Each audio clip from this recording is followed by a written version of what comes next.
So film बहुत special है। Character Jagannath Petkar जो उस बायोग्राफी में है वो किरदार भी बहुत ख़ास है। तो हर तरीके से ये फिल्म मेरे लिए बहुत स्पेशल है। वो ऑरा, वो एनर्जी इतनी बखूबी मेंटेन की उस एक्टर ने। बिकॉज़ मैं हमेशा कहता हूँ, इनफैक्ट मैंने ये चीज़ कार्तिक को भी बोली। मैंने कहा भाई आपने जो मेहनत की, जो वो सबको दिख रहा है कि आपने जो पहले जो फिल्म की थी, मेरे ख्याल से सत्यनारायण की प्रेम कथा या फ्रेडी थी, उस समय बहुत काफ़ी वज़न था। और उसके बाद जो ये पूरा ट्रांसफॉर्मेशन है, मैंने कहा ये लोगों को सिर्फ और सिर्फ फिजिकल ट्रांसफॉर्मेशन आपका दिख रहा है। Why aren't you doing the television? यार because I want to do web and films. तो उसके दो कारण हो सकते हैं, या तो आपको काम नहीं मिल रहा, या फिर आप वाकई वो करना चाहते हैं। मैं वाकई वो करना चाह रहा था, मुझे बहुत सारे टीवी के ऑफर्स आ रहे थे, लेकिन मैं दिल पे पत्थर रख के मना कर रहा था। मुझे बहुत बुरा लगता है कई बार जब लोग सोचते हैं कि बोलते हैं कि यार हाँ वो तो यार कॉमेडियन है ना। वो कॉमेडियन नहीं है बॉस, वो एक्टर है जिसकी कॉमेडी बहुत शानदार है। तो ये क्राफ्ट का खेल है।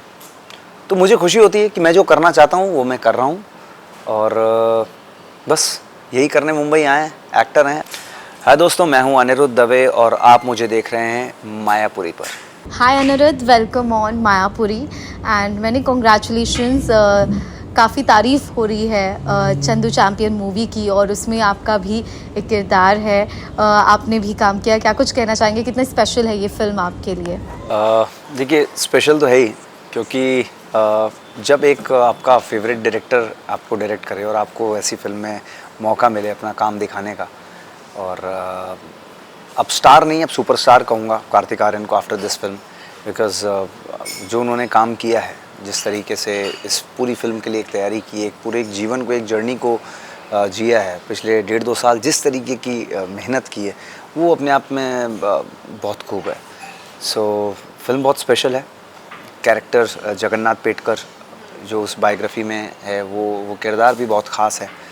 तो हर तरीके से ये फिल्म मेरे लिए बहुत स्पेशल है। जगन्नाथ, इस किरदार के लिए आई थिंक आपने कुछ तैयारी प्रिपरेशंस भी की होंगी। देखिए किसी एक्टर को जब मौका मिलता है कि उसको एक फ़िल्म करनी है, उसमें कोई किरदार पोर्ट्रे करना है, तो उसके लिए वो कई चीज़ों पर मेहनत करता है। उसका अपना बोलचाल, उसका अपना दिखना, उठना बैठना, उसका मैनरिज्म, उसका एटीट्यूड, उसका टेम्परामेंट, तो एक ओवरऑल एक मेंटल सेटअप होता है। अब उसके नज़दीक पहुंचना और कैरेक्टर को ध्यान में रखना, डायरेक्टर की रिक्वायरमेंट्स और राइटिंग को ध्यान में रखना, और उसके साथ उसको पोर्ट्रे करना, वो एक बड़ी कमाल की जर्नी होती है एक एक्टर के लिए। तो तैयारी मैंने की, लेकिन हम तो कलाकार हैं, हम तो डायरेक्टर के हाथ की कठपुतली हैं। वो जिस सुर को पकड़ा देंगे उसको हम कर लेते हैं। तो I am thankful to Kabir sir कि उन्होंने तो जो सीन जब मेरा स्क्रीन टेस्ट हो रहा था उसमें था, उससे और कहीं बेहतर उन्होंने उस सीन को बना दिया।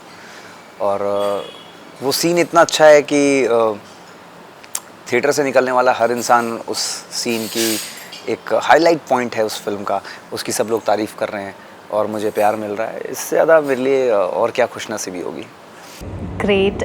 वेल, कार्तिक आर्यन का जिस तरह से आपने जिक्र किया, कैसे एक्सपीरियंस रहा है overall working with him for this film? बहुत अच्छा। क्योंकि जब आप सेट पर पहुंचते हैं, काम करते हैं, तो एक ओवरऑल एक ऑरा, एक एनर्जी होती है।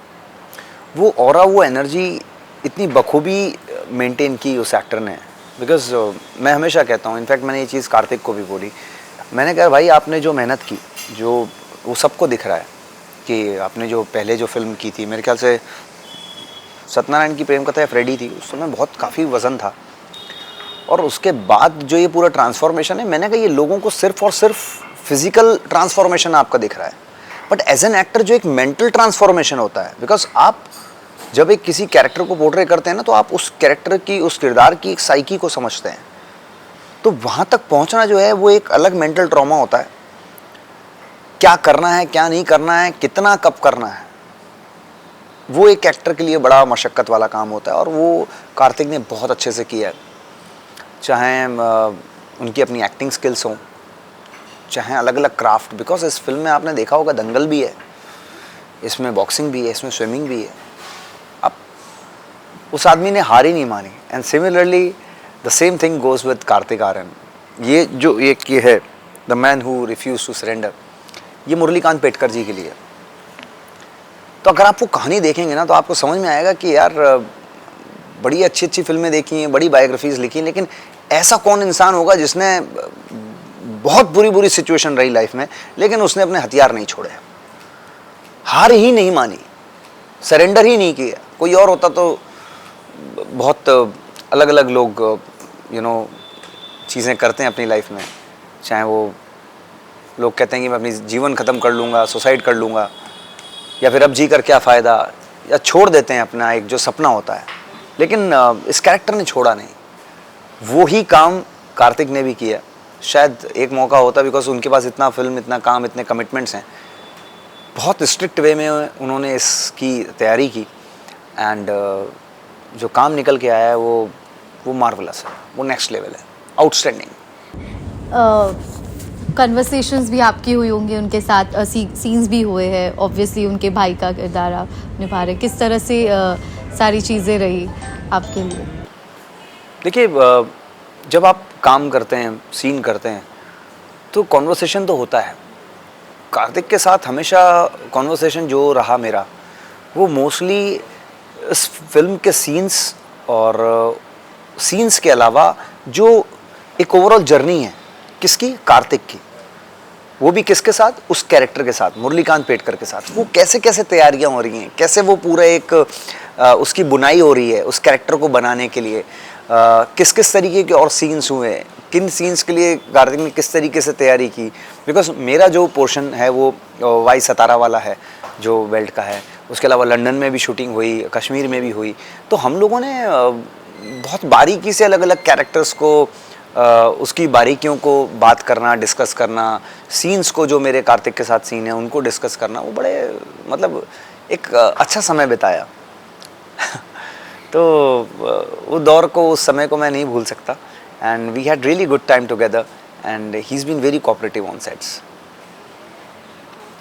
अनिरुद्ध, जिस तरह से टेलीविज़न से बॉलीवुड में आना हुआ है आपका, काफ़ी एक्सप्लोजर जो है आपको मिल रहा है, चंदू चैंपियन हो, कागज़ 2 हो, क्या कहेंगे, किस तरह से इस पूरे फेस को आप देख रहे हैं, फ़िलहाल एंजॉय कर रहे हैं? देखिए, बहुत सारे लोगों ने मुझसे पूछा कि यार क्या बात है, 3 साल से टीवी पे से गायब हो एकदम से। तो मैंने उनको यही बोला, मैंने कहा यार देखो, वो जो दौर गया, 3 क्या बल्कि अब तो 4 साल हो गए, 2 साल तो कोविड के ही निकल गए, अब उसमें भी सबकी अपनी चीज़ें होती हैं। वो दौर निकलते निकलते ही 2 साल लग गए। उसके अलावा मैंने फिर वो जो ब्रेक लिया तो लोग पूछ रहे थे आप क्यों नहीं कर रहे हैं टेलीविज़न। मैं यही कह रहा था यार मैं फिल्म और वेब करना चाहता हूँ। जो आज हमारी इंडस्ट्री में 90% लोग यही बोलते होंगे, यार why aren't you doing the television, यार because I want to do web and films. तो उसके 2 कारण हो सकते हैं, या तो आपको काम नहीं मिल रहा, या फिर आप वाकई वो करना चाहते हैं। मैं वाकई वो करना चाह रहा था, मुझे बहुत सारे टीवी के ऑफर्स आ रहे थे, लेकिन मैं दिल पे पत्थर रख के मना कर रहा था। तो ये जो आप बात कर रहे हैं, आज मुझे खुशी होती है कि कागज़ 2 हमारी फिल्म रिलीज़ हुई, अमेज़ॉन पे ट्रेंडिंग में रही 2 हफ्तों तक, टॉप 5 में। तो चाहे वो हो, चाहे चंदू चैंपियन हो, आज एटलीस्ट वेब और फिल्म का जो दौर है, मैं वो काम कर रहा हूँ, टेलीविज़न नहीं कर रहा हूँ। Because diversity is always good for you. इतने सालों से हर चैनल पे काम कर लिया, हर तरीके के जॉनर के शोज़, कैरेक्टर कर लिए, अब कुछ अलग करना था। तो ठीक है, छोटी छोटी शुरुआत है, कोशिश कर रहा हूँ। बहुत अच्छी शुरुआत है अनिरुद्ध, और मुझे एक बात बहुत अच्छी लगी, मैंने पढ़ा इंटरव्यू में कि आपने कहा कि there is no promotion and demotion. अगर इसके बाद भी कोई ऐसा किरदार मुझे टेलीविज़न में मिले कि जो मैंने कभी नहीं किया, कुछ अलग हो, तो मैं डेफिनेटली करूँगा। क्या कहेंगे अबाउट दिस? देखिए, टेलीविज़न ना मेरे लिए ना एक वो पेड़ रहा है जिसने मेरे को छाया दी है। अब पेड़ कितना ही बड़ा हो जाए, वो अपनी जड़ों को नहीं भूलेगा। मैं आज किसी तरीके का कोई प्रमोशन डिमोशन मानता ही नहीं हूँ। मैं एक टीवी फिल्म एक्टर हूँ, ये टैग चाहिए ही नहीं मुझे। गूगल में कुछ सालों पहले तक लिख कर आता था, अगर आप नाम लिखेंगे मेरा तो लिख कर आता था टीवी एक्टर, आज लिख कर आता है फिल्म एक्टर। क्यों? क्योंकि मैं वो कर रहा हूँ। अब वो चीज़ें कहाँ से आती हैं, कौन बनाता है, लिखता है, मुझे तो वो चीज़ें मालूम नहीं है, बट गूगल आज की तारीख में सर्वम सर्व है। तो कोई टैग नहीं है, एक्टर एक्टर है, फिर वो टीवी हो चाहे फिल्म हो। मुझे बहुत बुरा लगता है कई बार जब लोग सोचते हैं कि बोलते हैं कि यार हाँ वो तो यार कॉमेडियन है ना, वो कॉमेडियन नहीं है बॉस, वो एक्टर है जिसकी कॉमेडी बहुत शानदार है। तो ये क्राफ्ट का खेल है। तो मुझे खुशी होती है कि मैं जो करना चाहता हूँ वो मैं कर रहा हूँ, और बस यही करने मुंबई आए हैं, एक्टर हैं, अभिनय कर रहे हैं। ग्रेट वेल, और कुछ अपकमिंग प्रोजेक्ट्स अपने फैंस के लिए कुछ शेयर करना चाहेंगे? जी हाँ, फिर से एक और फिल्म है जिसकी शूटिंग लगभग अक्टूबर के आसपास होगी। एंड अभी फ़िलहाल जो है एक शो है डिज्नी हॉटस्टार का जिसकी शूटिंग बहुत जल्द हम लोग शुरू करने वाले हैं, बाय नेक्स्ट वीक और something will go on floors. तो वेब और फिल्म का जो है सिलसिला वो अब शुरू हुआ है। मुझे भी खुशी होती है कि मैं थोड़ा उस तरफ बढ़ गया हूँ, जो कि आप बात करें थी कि टेलीविज़न ना करके थोड़ा सा, तो कहीं ना कहीं वो बदलाव जो है जीवन में वो ज़रूरी है, और वो आ रहा है। आशीर्वाद है, प्यार है।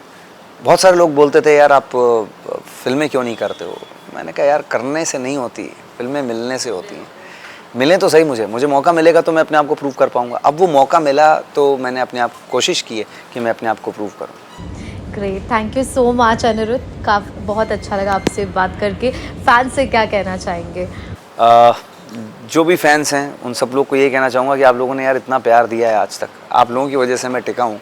और मायापुरी के जितने भी रीडर्स हैं, बिकॉज देखिए ये सारे डिजिटल वाली चीज़ें तो अभी आई हैं भाई।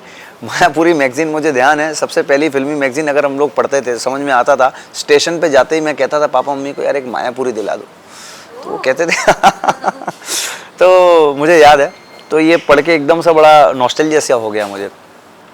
तो आप लोगों ने इतना प्यार दिया है छोटे पर्दे पे, अब वक्त है बड़े पर्दे का, मुझे और प्यार दें यार, थोड़ा सा और एनकरेजमेंट की, हिम्मत की, मोटिवेशन की, प्यार की, साथ की, आभार की ज़रूरत है। So please do watch me in theatres in Chandu champion, और आप बताइएगा कि आपको मेरा काम कैसे लगा। Thank you.